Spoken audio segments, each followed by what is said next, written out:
අම්මෝ උන්න අදත් එනවා කුසුම නැන්දා. එයාගේ කතා අහන්න ගියොත් මගේ වැඩත් හැරෙනවා. මම යනවා.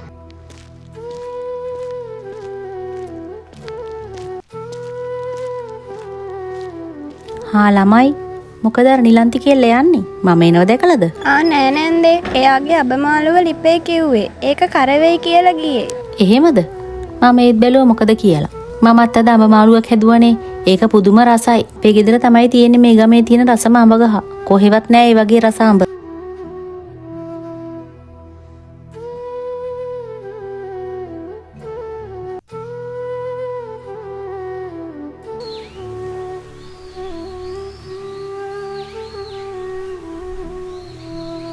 ඉතින් මේ නෙළුම්වැව ගම කියන්නේ හරිම පොඩි ගමක්. ඒ ගමේ හැමෝම ජීවත් වුණේ හරිම සමගියෙන්.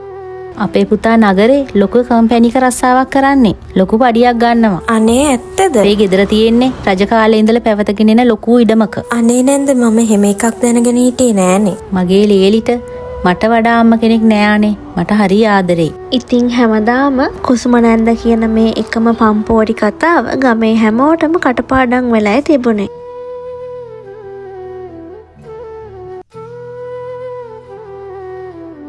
කුසුමගේ එකම පුතා වුණේ නිමල්. නිමල් කියන්නේ හරිම සරල, තමාගේ ජීවිතේ හැමදේම අර පිරිමැස්මෙන් කරගන්න මනුස්සයෙක්. ඉතින් නිමල් වැඩ කරේ ටවුමේ පුංචි කඩයක. නිමල්ගේ වැටුපත් සාමාන්‍යයි. නිමල්ට ජීවිතේ ලොකු හීනනම් තිබුණේ නැහැ. නිමල් විවාහ වෙලා හිටියේ කස්තුරි එක්ක.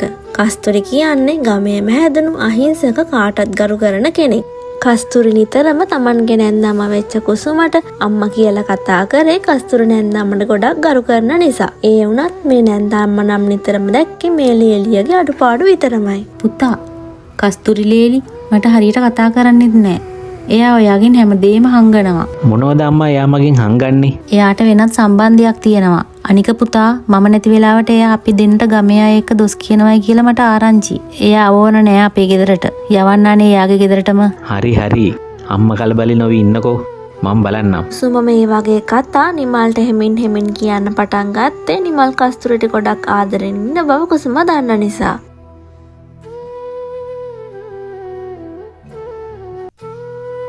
ඉතින් මේ විදියට කාලය ගත වෙලා යද්දි හැමදාම මේ අම්මගේ බොරු කතා අහන නිමල්ගේ හිතට කස්තුරි ගැන සැකයක් ඇති වුණා. කස්තුරි, ඔයා මට හැමදේම කියනව නේද? නිමල්, මම කිසි බොරුවක් මේ වෙනකන් ඔයාට කියලා නැහැ. ඔයා ඇයි ගමේ අයට මං ගැනයි අම්ම ගැනයි දොස් කියන්නේ? මම එහෙම කරන්නේ නැහැ නිමල්. ඔයාට කාත් එක්ක තවත් සම්බන්ධයක් තියෙන්නේ. මොනවද නිමල් මේ කියන කතා?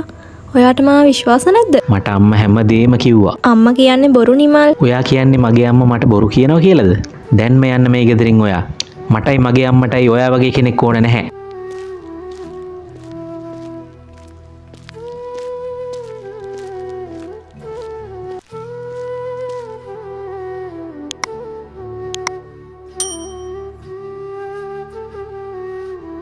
අර කස්තුරි අපේ ගෙදර වැඩ කරන්න බෑයි කියලා ගෙදර ගියානේ. අනේ අක්කේ කස්තුරි හරිම ගුණයාපත් නොවේ.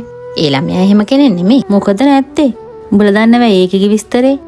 ඒක නෙමෙයි. මේ නිමල් පුතාට ඉස්සරහට රට යන්න තියෙනවනේ. ඉතින් ඊට පස්සේ අපි නගරෙන් තට්ටු ගෙදරක් ගන්න හිතාගෙන ඉන්නේ. අපි ඒක බලලා ආවේ. ඒ ගෙදර ගොඩාක් ලොකු එකක්. මම හිතාගෙන ඉන්නේ ඒ ගෙදරට වැඩකාරියක් ගන්න. අපි එහෙ ගියාම නම් ලේලි කෙනෙකුත් ඕන වෙන එකක් නෑනේ. අනේ කොච්චර ලොකු දෙයක්ද? කාට හරි හරියනවනම් කොච්චර හොඳද? ඉතින් ගමේ අය නිමල් විශ්වාස කරා වගේම මේ හැම දෙයක්ම විශ්වාස කරා. ඉතින් කාලයත් එක්ක කුසුම අද කියන කතාව හෙට වෙනස් බව ගමේ අය තේරුම් ගත්තා.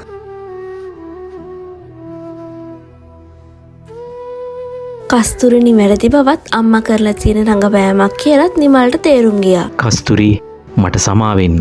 මම අම්මා බොරු කියන බව නොදැන ඔයාට බැන්නේ. ඒකට කමක් නෑ නිමල්.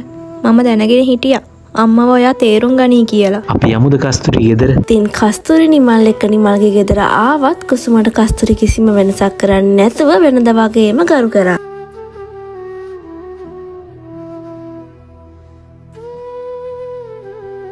ඉතින් තමන්ගේ අම්මා ගම පුරා පම්පෝරි කියන බව හැමදාම වැඩට යන නිමල් නම් දැනගෙන හිටියේ නැහැ. දවසක් ගමේ දෙන්නෙක් නගරයට ගියපු වෙලාවක නිමල් වැඩ කරන කඩේ දැක්කා. අනේ මේකද කුසුම නැන්ද කියපු ලොකු කම්පැනි එක නිමල් වැඩ කරනවා කියපු. ඒක තමයි කුසුම නැන්ද පහුගිය දවස්වල කියපු කතා ඔක්කොම එකිනෙකට වෙනස් වුනේ. අනේ මට නම් තේරෙන්නේ නැහැ මේ මිනිස්සයා මොකටද මෙච්චර බොරු කියන්නේ කියලා. අපි ගමේ අයට මේ ගැන කියමු. ගෙදර කවුද? කස්තුරි දුව. නැන්දේ දුවේ නැන්දම්ම කියන කතාව ඇත්තද? මොනවද නැන්දේ අම්මා කියන්නේ? නිමල් පුතා නගරින් තට්ටු ගයක් ගත්තා කියන්නේ. ඔයාලා එහෙ යනවද? අනේ නෑ නැන්දේ. අපේ නිමල් කරන්නේ පොඩි රස්සාවක්. අපි මේ ඉන්න විදිය අපිට හොඳයි නැන්දේ. තවත් ලොකු දේවල් අපිට ඕනි නෑ. ඒක තමයි අපේ කමලා නගරයට ගිය වෙලේ දැකලා තිබ්බා නිමල් පුතා වැඩ කරන කඩේ. ඉතින් මේ කුසුම කියන බොරු ටිකෙන් ටික එළිවෙන්න ගත්තත් කුසුමට මුකුත් නොකියම ගමේ අය කුසුම කියන දේවල් අහගෙන හිටියා. දවසක් පන්සලේ දානයක් දවසේ ගමේ හැමෝම එකතු වුණා. කුසුම නැන්දේ ඔයා කියපු කතා ඔක්කොම ඇත්තද? මම කියපු මොන කතාද? නිමල් අයියා වැඩ කරන්නේ ලොකු තැනක කියන එක. ඔව්. අපේ පුතා කරන්නේ බොහොම වැදගත් රස්සාවක් නොවේ. හොඳ සල්ලි. එහෙමද නැන්දේ? ඒ වුණත් මම පහුගිය දවසක නිමල් අයියා වැඩ කරන කඩේකට ගියා පොඩි බඩු වගයක් ගන්න. මොකක්? නෑ. මේ ඉතින් කුසුමට උත්තර දෙන්න වචන නැති වුණා. ඉතින් කුසුම ජීවිතේ පළවෙනි වතාවට ලැජ්ජාවට පත් වුණා. කුසුම කාටත් මුහුණ දෙන්න බැරි ලැජ්ජාවෙන් ගෙදර ගිහින් කල්පනා කරා.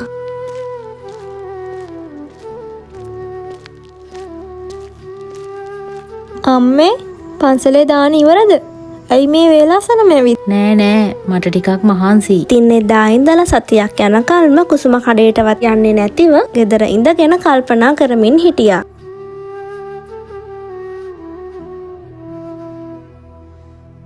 අම්මේ මොකක් හරි ප්‍රශ්නයක්ද අම්මට? ඇයි දැන් කඩේටවත් යන්නේ නැතුව ඉන්නේ? දුව මම බොරුවට උජාරුවෙන් ගමේ අයට බොරු කිව්වේ. ඒ අයගේ අවධානය ගන්න, ගෞරවය ගන්න. ඒත් දැන් මට ඒ බොරු එළි වුණාට පස්සේ මම කිව්ව බොරු කියලා ගමේ අය දැනගත්තට පස්සේ මට ඒ අයට මුහුණ දෙන්න බැරි වෙලා. මට හරි ලැජ්ජයි දුව. අම්මේ බොරු වලින් ගෞරවය ලැබෙන්නේ නැහැ. ඇත්ත එක්ක හිටියොත් හැමෝටම ලං වෙලා හොඳින් ඉන්න පුළුවන්. මට මං ගැනම කලකිරීමක් තියෙනවා දුවේ. මම බොරු කියලා මගේම පුතාගේ ජීවිතේ විනාශ කළා. මට සමා වෙන්න. මම තේරුම් අරගෙන හිටියා අම්මේ.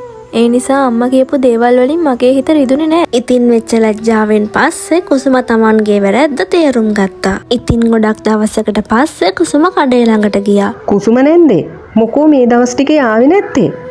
අපි මේ ඒ පැත්තේ එන්න ලෑස්ති උනේ අසනීපයක් වද්ද කියලා බලන්න. ඉතින් එදායින් පස්සේ ගමේ අය කුසුමව පරණ කතා කියලා අපහසුතාවයට පත් කරේ නැහැ. ගමේ අය කුසුමව තේරුම් ගත්තා. උචාරුවෙන් කිසිම කෙනෙකුට සාමාන්‍ය විදියට ජීවත් වෙන්න බෑ කියන පාඩම කුසුම නැන්දම්ම හොඳින් තේරුම් ගත්තා. ඉතින් අද කතාව හොඳයි නම් අපේ channel එක subscribe කරලා ඔයාලගේ අදහස පහලින් comment කරගෙන යන්නත් අමතක කරන්න එපා.